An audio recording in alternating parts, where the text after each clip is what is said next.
GT, baby.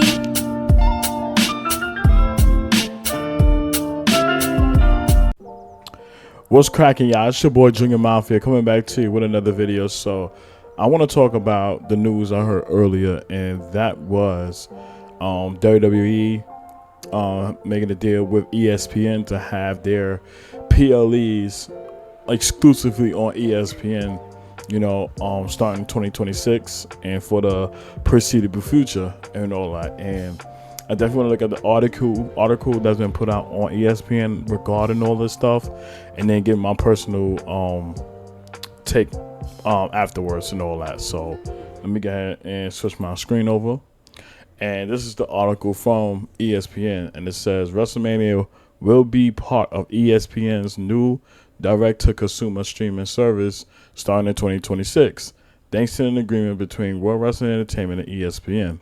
The deal, announced Wednesday, includes two-night events such as WrestleMania and SummerSlam, plus other WWE premium live events including the Royal Rumble, Survivor Series, and Money in the Bank.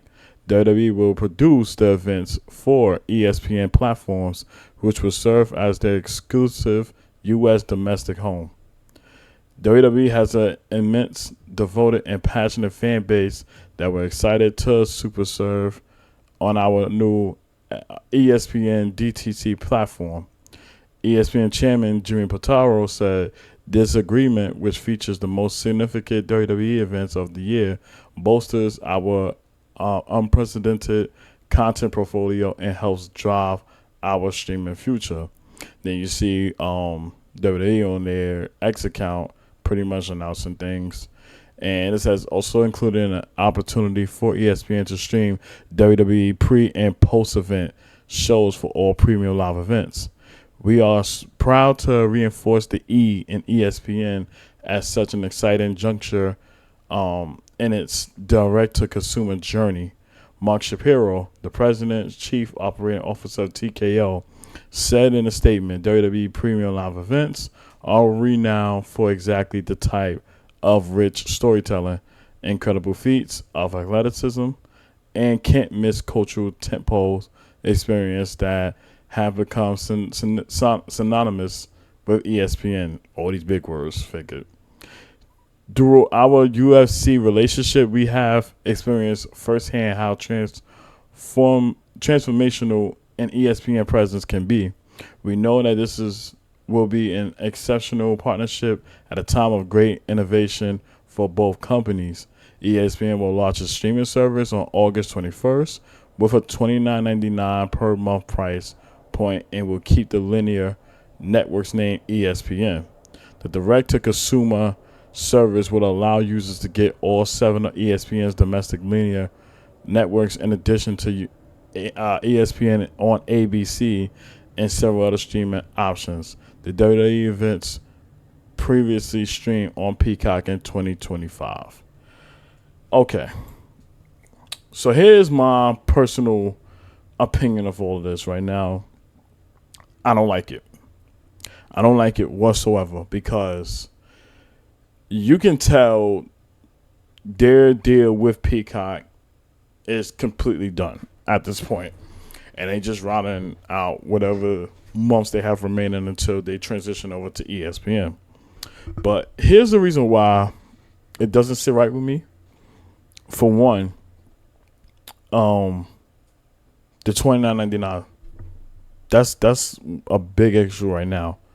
Only because if PLEs is going to be exclusive on that, and fans has to purchase it only for that, because they're not going to care that much what ESPN has to offer. You know what? It's the documentaries and all that, the 30 for 30s, all that other stuff. They're not going to care about it. All they want to see is the pay-per-views, PLEs, whatever you want to call it. That's all they want to see. But the fact that they had to come out of pocket and paying $30, you're going backwards. I'll say from the WWE Network, which I'll talk about later on, to Peacock, they got it right.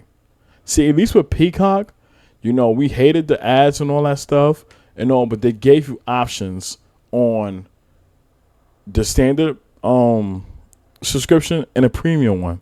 The standard one, you get to see it for like what, $7.99 with ads and all. And then you got the premium one, which you can remove all those stuff.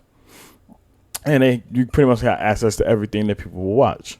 So it wasn't so difficult to like deal with. With the exception of the ads thing, that was pretty much it. Now you're talking about transitioning from that onto something else like ESPN, where now you're paying $30, and we don't know if we have to deal with ads, or in this case, other things that come with it. And if we talking about them having this, do all of the catalog comes with it too? Like the WrestleManias, the Royal Rumbles, everything from the past, does that get shipped over too?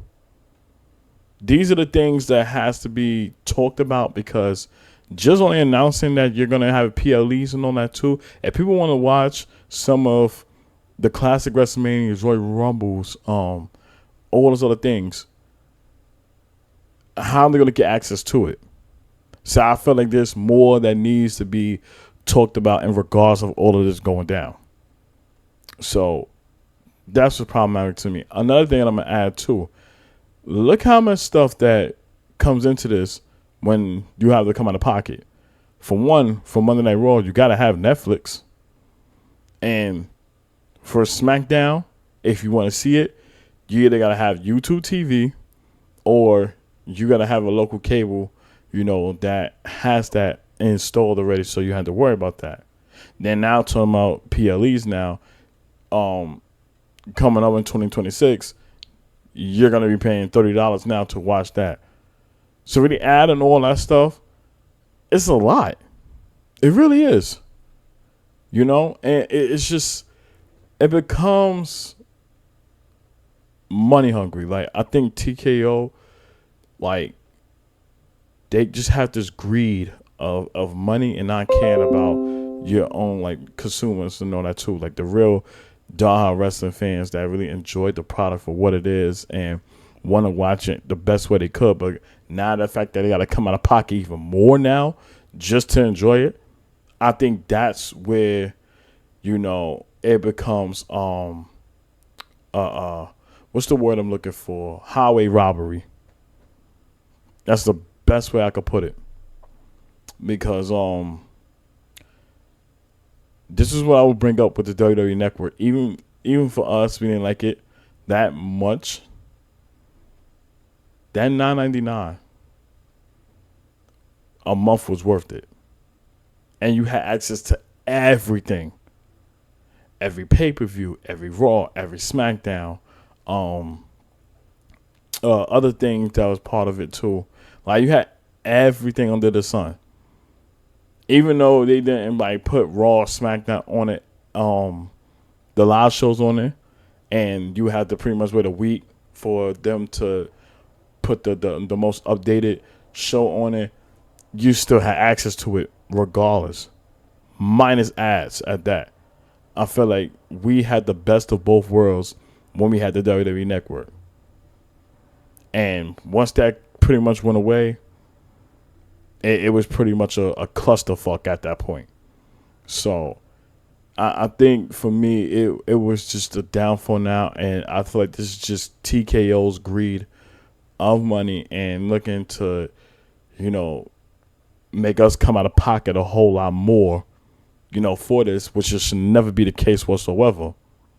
I'm not a fan of it and all that. And, for me, I know some people are going to turn it down and they're going to look towards their VPN to watch the PLEs instead of paying that $30 and all that, which, it could be irrelevant because only to watch one specific thing but paying $30 for it every month.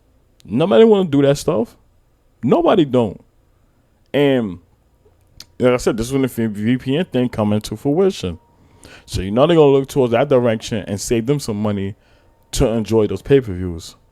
Now, for somebody like me who covers wrestling, the way that I do and all that, of course I'm going to buy it. And, it's not a waste of money because this is what I would do. This is what I do on a every week basis. So there's that. But I'm still not a fan of this whole thing. Like, let's make that very, very clear. And, I will hope in due time they really would break everything down and see how things is going to go, moving forward. Because in my opinion right now, how they should have did this, if you're going to put it on ESPN and all that, make it its own little separate thing. Like, make it in a sense of, if you turn it for WWE on ESPN and all that, then you pay like what? $10. Bunch of PLE, got everything. Similar to what the WWE Network is. If you could do something where it's its own personal subscription away from everything else, that would have been great. We would be okay with that. But instead, you're making us pay $30 for one thing that people are going to see and don't give a shit about anything else. Because you can add all those things into the mix and all that. But again, nobody really gives a fuck. And I'm talking about it from WWE's standpoint, not ESPN's. So I think this is where they kind of shot themselves in the foot. Because if you look right now on X, on everything, the criticisms are through the roof. And I can't blame them for it. So, I don't know, man. I think they just need to do a better job with this right now. And like I said, I was never a big fan of TKO and the way how they just have us as hardworking people. Like we had to keep dishing out additional money, whether we go into these PLEs and we dropping a lot of money for those, or when it comes down to these streaming services and all that, but you got to come out of pocket even more, than we normally did a couple years ago. It's ridiculous. It's really ridiculous. And some things need to change. I know they're trying to elevate the company, to new heights and doing the best way they can, to get more eyes, glued to them and all that. And I respect that. But you also got to look at it from our point of view as fans. Look at what you have laid out for us and look how much we got to pour in to watch some of these shows. It's a lot. Because I'm pretty sure if the roles were reversed and they was in our shoes and they did something like this right now, they would have been sitting here complaining just like we are. Without a doubt. They definitely would have been. So I really think it should be a change, and they do it in a sense of not making it pricey so everybody can enjoy. That's how I look at it from my point of view and all that. But I had to bring this up real quick because it is I was out, so I didn't get a chance to really record to give my personal thoughts on it. But I'm glad I'm able to do it now and just get my point of view on it right now. And I don't like it. I really don't. And like I said, just TKO and they greedy for money, man. It is all about that bottom dollar. So there's that. But comment down below. Let me know what you think about this whole thing with WWE and ESPN and all that. Let me know in the comments down below. But I appreciate your love and support. Continue to keep God first. Trust the process. Anything that you do at life, your time will come. And I'm going to catch you on the next video. Peace.